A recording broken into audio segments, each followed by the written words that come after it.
Bien, bonjour à toutes et à tous. Voici, vous avez évidemment reconnu, nous sommes de retour à la galerie Champaka. Nous sommes jeudi 3 novembre et BD Best va donc pouvoir réaliser une petite interview de... Besoin de vous le présenter? Et donc, nouvelle palette, ou plutôt nouvelle capsule de derrière la palette. Vous l'avez évidemment reconnu, ou du moins son œil. C'est Théo qui nous reçoit. Bonjour. Théo. Bonjour. Donc, dans la galerie Champaka, où tu as ton exposition, qui a commencé hier. Cette exposition est un peu spéciale, parce que visiblement... Oui, c'est consacré au tome 11 de la série, et notre idée avec Bruno de Champaka, avec la galerie, c'était de montrer pas que des plages couleurs, mais une phase très particulière de mon boulot, c'est-à-dire mes crayonnés, mes études préparatoires. Auxquelles tu tiens énormément. Oui. Vraiment, je suis très lié. C'est peut-être la phase plus difficile et créative, juste après les scénarios des Jean Dufaux. Et donc, on a même mis à disposition des loupes pour les passionnés, car en effet, c'est très petit ce que j'ai fait. Alors, en étant très petit, on va voir un petit quart d'heure de questions. Tu es d'accord? On peut te poser. Oui. Très belle soirée hier. Pas mal de monde. Oui, très belle soirée. Italiens. Très beau vernissage. Tu en connaissais beaucoup des personnes qui étaient là? Oui, c'était en fait un plaisir de rencontrer à nouveau des amis, des passionnés qui s'occupent d'organiser même des festivals, ou sinon l'équipe d'Argo, à partir d'Yves Schlier, le directeur. Donc oui, c'est toujours une belle occasion de voyager et revoir des amis aussi. Alors justement, tes amis, à la limite, si on devait te présenter en 3 mots, que pourrait-on dire de Théo? En 3 mots, bon, je vais dire, parfois je rigole, je dis, je me présente comme un Théo da Vinci, et donc pourquoi pas commencer comme ça, c'est un peu une blague, mais c'est vrai que je suis né là-bas, et donc, c'est sympa, comme Léonard, mais comment dire, beaucoup de temps après, et surtout, j'essaie de faire de mon mieux, et sûrement ça m'a fait penser aux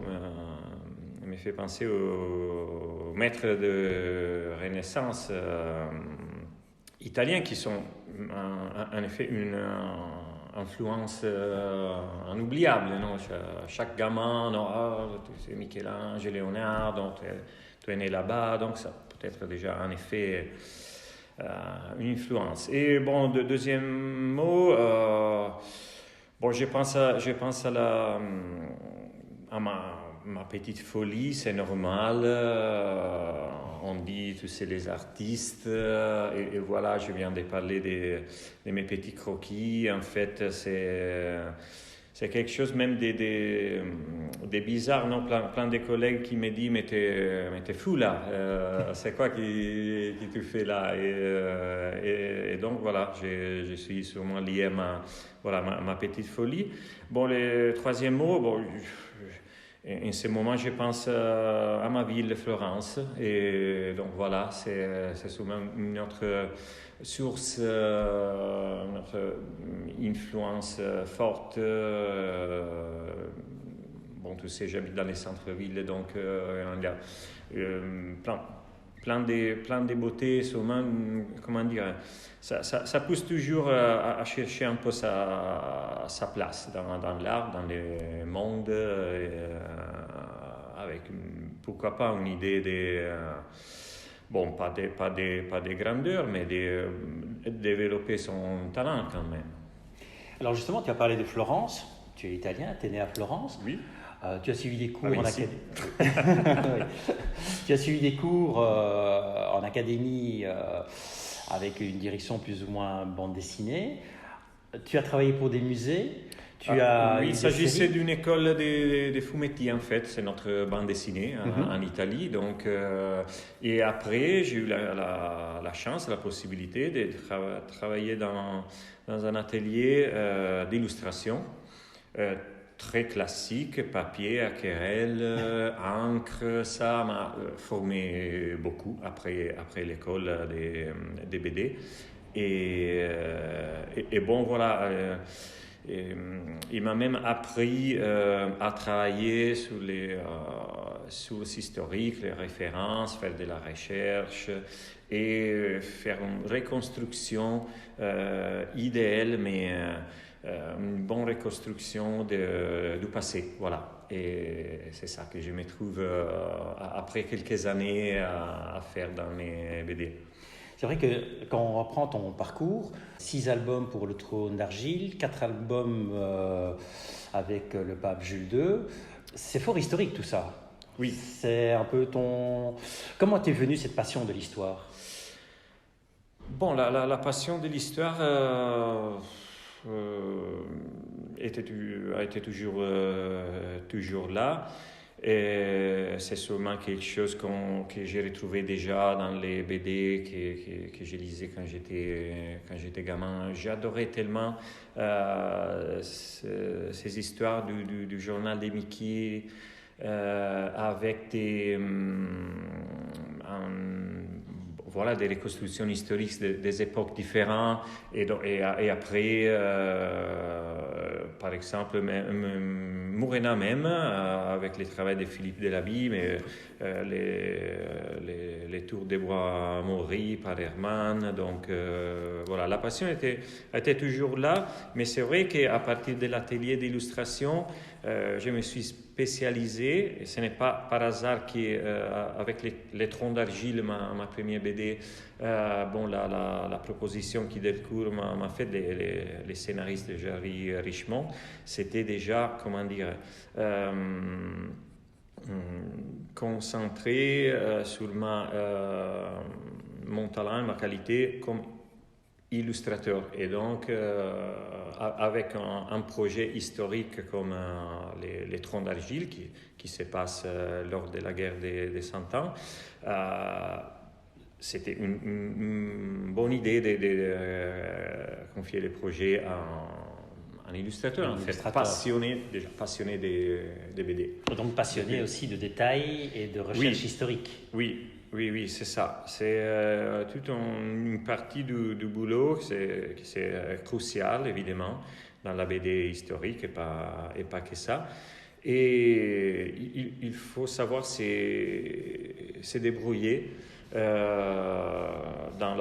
notamment dans la phase de recherche, car heureusement maintenant, et déjà au début de ma carrière, 2006 à peu près, il y avait l'opportunité avec sur Internet de faire des bonnes recherches, mais il n'y a pas tout là-bas et surtout il faut apprendre à mélanger un peu les matériels, s'inspirer un peu ici et là pour créer des scènes qui peut-être Jean Dufault ou Jodorowsky vont placer au Vatican ou dans les forums de Rome, et alors il faut trouver la bonne idée, la bonne référence, inventer ici et là, mais sans perdre la qualité de la reconstruction.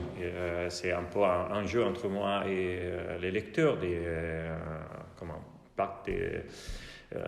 un lien de confiance. On vous propose notre vision des Roms et voilà, c'est très important que ça reste lisible, évidemment, mais passionnant et quelque chose de bien documenté. Alors justement, tu as parlé, Richmond, Jodorowsky, Dufault, c'est pas des petits noms dans les scénaristes. C'est pas mal. Comment se passe la collaboration avec Dufault? Ça se passe très, très bien depuis le début. Ce qui m'a impressionné chez Jean, c'est à part évidemment la qualité de l'écriture, c'est sa capacité d'échanger un cours de route selon les besoins de la série, mes besoins des dessinateurs. Et donc la capacité de couper là-bas, ajouter là-bas, développer la psychologie des personnages. Des fois, en parlant entre nous, peut-être en discutant d'autres choses, il m'a dit qu'il prend des idées à propos des personnages pour mieux développer leur psychologie. Évidemment, il s'agit des portraits des personnages, la plupart réels, mais voilà, je suis en train de dessiner l'empereur Néron, mais il faut quand même utiliser une palette d'émotions et d'inspiration la plus large possible. Alors justement, tu parles d'émotions, donc on peut parler d'expression. Tes visages, tes personnages ont effectivement une posture, une position à l'intérieur de tes dessins qui est vraiment très réelle. C'est un dessin hyper réaliste. Tu travailles sur modèle, sur photo, pour reprendre les différentes positions. Notamment au tout début du tome 10, Lémuria, donc tu as ce combat, où effectivement tu as des positions qui sont assez... on sent l'action. Merci. En fait, dans la phase de recherche, ça m'arrive de chercher évidemment des références, des combats, mais ça m'aide surtout à entrer dans l'atmosphère. Je vois les mouvements, mais peut-être j'ai besoin de notre position, notre cadrage différent, et alors comment dire, comme ça j'arrive avec encore une fois mes petits croquis, mes petites études, je peux voir immédiatement, ok, là c'est vivant, là ça ne va pas, alors je change, et comme ça j'essaie de donner une idée de dynamisme, d'action. Tu as des dessinateurs préférés qui t'ont marqué ou auxquels tu pourrais te référer? Il y en a plein, mais c'est vrai que j'ai déjà parlé d'Herman, notamment avec les tours des bois Maurice, et de la BD historique, que moi j'ai trouvé impressionnant, son ancrage, mais surtout les expressions, les personnages, pas cliché, tu vois, donc ça m'a marqué sûrement. Après, je connaissais déjà le travail de Philippe Delaby avant de commencer ma carrière de dessinateur. Enrico Marini aussi. Sinon, les maîtres italiens entre Cavazzano, qui c'est plus Disney, mais un très grand dessinateur, Magnus, un autre dessinateur très connu en Italie. Donc, il y en a plein. En même temps, en fait, pour moi, c'est compliqué. Et j'espère pour les lecteurs aussi de reconstruire un peu mon portrait, mes influences. C'est quelque chose d'original, j'espère. Hier, j'entendais en discutant avec l'un et l'autre, lors du vernissage, donc cette exposition qui a lieu chez Champaka, il faut en profiter, c'est jusqu'au 26 novembre, si mes souvenirs sont bons, à ne pas rater absolument. J'entendais certains qui disaient on retrouve un peu de Franz aussi dans la série Jugurtha. Je ne sais pas, tu connais cette... Je connais les dessinateurs, mais pas la série. Pas la série. Oui. Parce qu'on trouvait effectivement dans tes crayonniers, on se disait ah oui, c'est superbe. À la limite, même ces albums pourraient sortir en noir et blanc. Parce qu'ils sont vivants eux tout seuls. C'est bien. Donc voilà. Et en parlant justement du monde de la bande dessinée, aurais-tu par hasard un album de référence, celui que tu prendrais si tu devais partir sur une île déserte? Ah oui. Je viens de l'acheter à nouveau car ça m'avait marqué dans mon enfance, 5 ans peut-être. Ma mère, qui n'est plus là malheureusement, m'avait pris à Paris un tome de Gaston Lagaffe avec, comment ça s'appelle, les trucs, les gros instruments. Oui, le trombone. Voilà, ça. L'horreur. Et je viens de les retrouver lors du festival. C'était un festival ici en Belgique. Et oh là là, je dois l'acheter à nouveau pour l'avoir chez moi encore, pour mes enfants, pour voilà, continuer un peu. Et quand je pense vraiment, ça me donne même l'idée que, tu sais, c'était un peu tout destiné, non? Que moi, Oui. j'ai regardé cette voiture magnifique, les mouvements, et ça m'a sûrement marqué d'une façon très, très forte. Franquin est inimitable, hein. D'où le débat d'ailleurs pour l'instant. Mais enfin bon, ça c'est une autre histoire, on va pas trop en parler. Pour en venir plus ou moins donc à ce 11e tome, donc Lemuria, le 12e est en route. Oui, oui, La bien suite. sûr. Où Bien en sûr. es-tu? Alors, à moitié album à peu près, et ça va sortir l'année prochaine. L'année prochaine. On peut avoir un petit scoop sur le contenu, sur l'histoire. Alors, donc, ce que je peux dire, alors, je dois dire surtout que quand je l'ai lu, j'ai immédiatement vu les scènes. Il y a plein de scènes impressionnantes. Et donc, je pense que Jean Dufaux a fait un super boulot. Et on va revoir, je peux dire qu'on va revoir un peu, vivre à nouveau les drames de l'incendie de Rome, et bon, d'autres choses que vous allez découvrir On n'en sera après. On n'en sera pas plus cette fois-ci. Y a-t-il un personnage dans la série de Murena que tu préfères particulièrement? En dehors de Murena peut-être, hein, c'est un peu trop facile. J'ai sûrement les besogneux, les bossus. On a parlé de ces messieurs hier avec Jean Dufaux. Il a dit c'est vraiment mon personnage. C'est tellement amusant à dessiner, voilà, comme ça. C'est aussi moche et méchant en même temps. Exactement pour cette raison, on a l'impression qu'il a vraiment envie de se vindiquer un peu de cette blague de nature. Mais sinon, il y a Tigelan et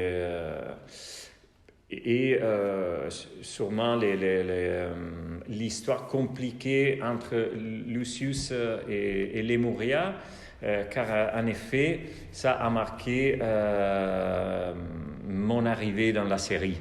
Et Lemuria, c'est peut-être les premiers personnages que j'ai vraiment développés après les passages entre Philippe Delaby et moi. Et voilà, donc c'est quelque chose de très important pour moi. Alors, une dernière question. Qu'est-ce que ça t'a fait en toute honnêteté, en toute simplicité, de devoir reprendre la suite de Delaby dans la série Murena? Comment est-ce arrivé? C'est arrivé comme un choc pour moi, pour ma carrière et ma vie même. Je n'attendais pas déjà. J'ai été choqué par la mort de Philippe, même si on ne s'était pas croisés. Mais comme j'ai dit déjà, moi je connaissais déjà son magnifique boulot. On avait à Florence, dans notre atelier, les albums de Murena comme référence. Oh là là, c'est vraiment dommage. Et donc, après avoir l'appel de la part de Jean Dufaux et d'Argo, c'était quelque chose qui, moi, je m'étais demandé, qui sait s'ils vont reprendre la série un jour, si ça va arrêter là. Et quand ils m'ont appelé, j'ai dit, ok, c'est à moi qu'ils sont en train de proposer de faire ça. Et donc, un grand moment, mais vraiment de gros soucis, grande réflexion avant d'accepter. Et j'avais raison, car en fait, la pression est toujours là. La reprise, ce n'est pas facile. Donc, mais c'est un genre de défi que j'ai choisi d'accepter. Et que tu as un super moment relevé d'ailleurs, hein, parce que je peux Merci. t'assurer qu'au niveau du dessin. Mais écoute, voilà, ça fait déjà quasiment 20 minutes qu'on est en train de discuter. Ça n'a pas l'air comme ça, mais ça passe assez vite. Écoute, tu as une petite séance de dédicace juste après, je crois, chez BD Web. Donc, on ne va pas trop te retenir. On va te remercier en tout cas pour nous avoir consacré ces moments et être revenu dans cette super belle Merci à galerie. vous, c'était un plaisir. Il est clair que vous connaissez le principe. D'abord, on va remercier Bruno et la galerie Champaka pour cet accueil une fois de plus. Libérer la galerie que pour nous, pire que des stars. Et pour le reste, vous connaissez la petite phrase. Je sais déjà qui est le suivant, mais je vous dis rien. Alors, en tout cas, passez une bonne fin de journée. Il pleut, plongez-vous dans la BD. En tout cas, vous ne le regrettez pas. Au revoir. Ciao, ciao. Ciao.